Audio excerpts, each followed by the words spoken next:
Hi YouTube, welcome back to my channel. Thought I'd do a quick comparison and overview of two eye multi-face products, one from the Tom Ford Autumn and one from Chanel, haha, my two favourite brands, now that I've had the opportunity to use them. Sorry about the lighting. I know some of you could righteously complain about it. It's about 7:15 at the moment in London, and it is sunny outside, and I'm right by a window, but autumn is on the way. But if I don't film now, it's not going to happen. So I wanted to get something out there about these two products that I bought in the last few weeks and have started using. The reason I thought it would be quite interesting to compare and contrast is they're two of the kind of unusual red eye products that seem to be all in vogue at the moment. Some of you might have bought the, I think it was a Dior palette called Trafalgar at some stage last year that had a very unusual orangey red, well, really red eyeshadow in that was quite eye-catching at the time. And I was really quite taken with it, although I initially thought this is totally unwearable, and then I saw some blogs and saw some quite interesting looks with it. I didn't buy it in the end because I actually didn't like the the consistency of the product, the texture of it when I swatched it. I've had some issues with Dior palettes recently, of recent years that is. I used to love them, but not so much recently. So I didn't get on the red bandwagon then, but I definitely have now with these two products. Now, the first of them I bought last month, I think, and it's, to tell you precisely, the Tom Ford Runway colour AW Autumn Winter 2015. And this product is sold as a multi-purpose product that you can use on lips and cheeks, which makes sense from the colour and texture, but also the eyes, and that's how they showed it on the runway. So the models were wearing it on their eyes. The texture of this product is a gel-like cream, I would say. It's not a whipped cream like their traditional eye creams that so many of us really love. And equally, it's not a soft cream. It's a kind of hard cream. So there we see it swatched, and it's a real kind of russet red, which, as I say, I could immediately identify as something that would go on cheeks and lips, less so on the eyes. And I didn't think when I kind of swatched it on fingers and arm at the counter that it was that unusual a colour just to use lips and cheeks. It reminded me a lot, actually, of a product from years ago by Benefit. I think it was called Rush Hour, that I dragged out kind of last winter when there was a kind of 90s revival for these very russety type red lipsticks. And that was marketed as something that you could wear on lips and cheeks, and indeed I did, and got a lot of use of it, out of it as a lipstick. I've still got it. Well, I've had it a number of years. One of the oldest makeup products I've still got in my collection. So there you see it swatched quite heavily, but it definitely shears out if you want it to. So when I showed you this as part of my Tom Ford haul, you may have detected that I, was kind of lukewarm about it. I just bought it really because I tend to buy pretty much everything from Tom Ford. I'm that much of a junkie, but I didn't hold out that many hopes that it was anything very special, because although it was all very nice as a lip and cheek colour, nothing miraculous.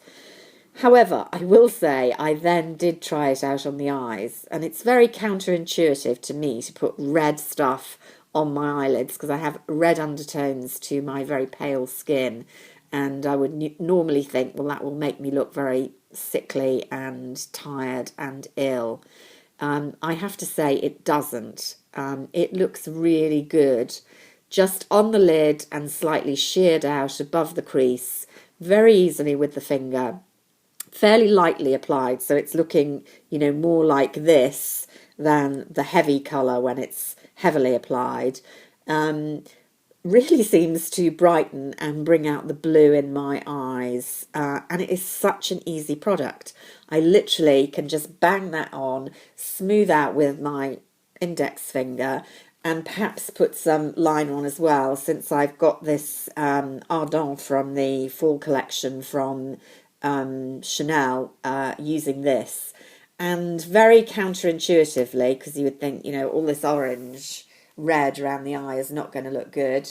It looks just polished and professional, and you but a bit better. Now, I'd be interested to know if people with other coloured eyes are finding it as useful, because I have kind of quite light blue-grey eyes.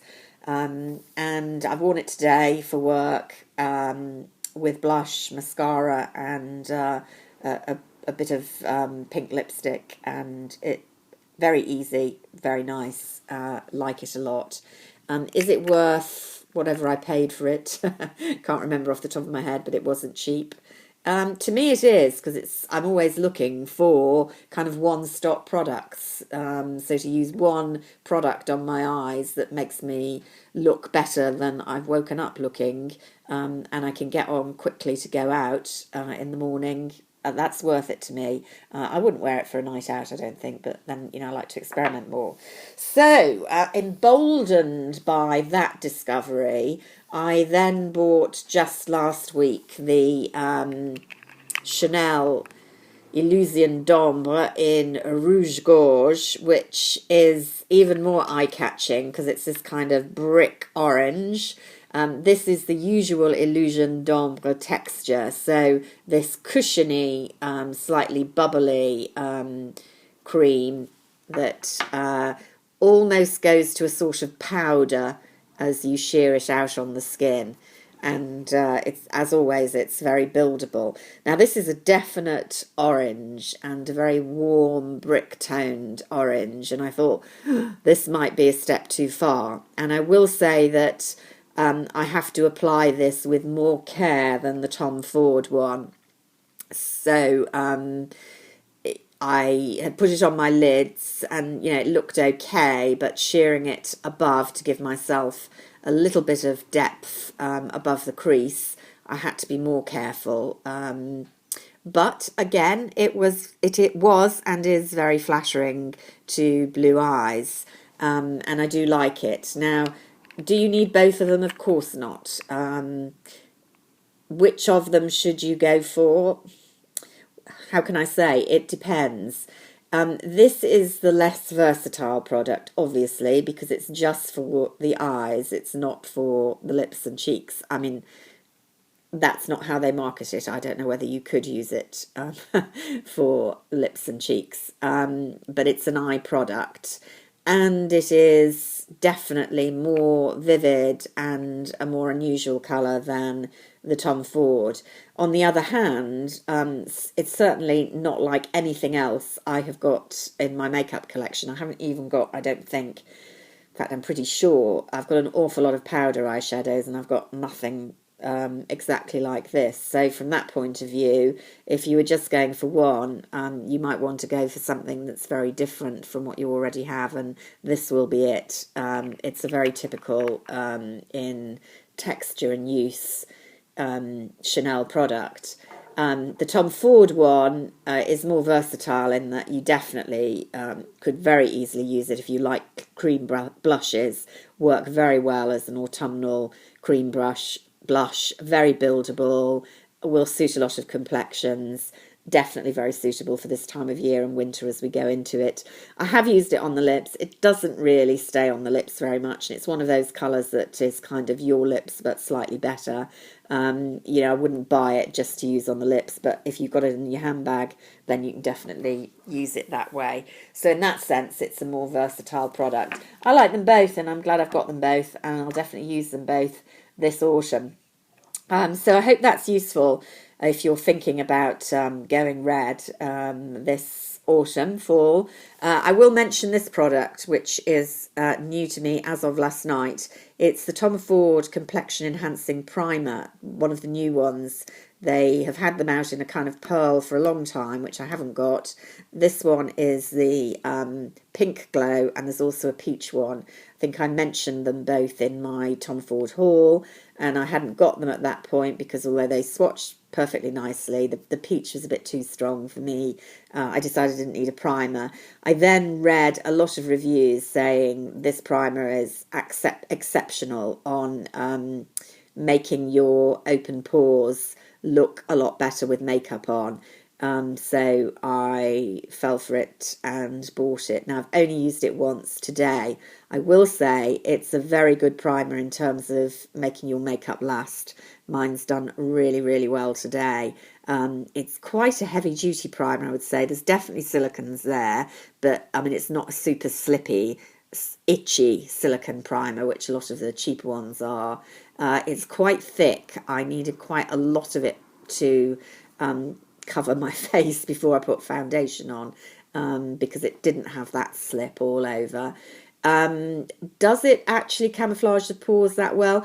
I think sort of in the general mirror it does. I was very pleased with the finish. When I got the magnifying glass out, I wasn't sure it was any better than normal, but as I say, I've only used it once, so I will definitely have more to say on this when I've tried it a bit more. I mean, it's a really expensive primer. I think it's about £56, 54 or £56, which is, you know, twice, three times the price of some other primers, even good ones like Becca. So whether it's going to justify that price, I need to try it out a bit more, but it is a more interesting product than I initially thought. So there we are with a few more detailed thoughts about some Tom Ford and Chanel, and I will speak to you again very soon. Bye for now.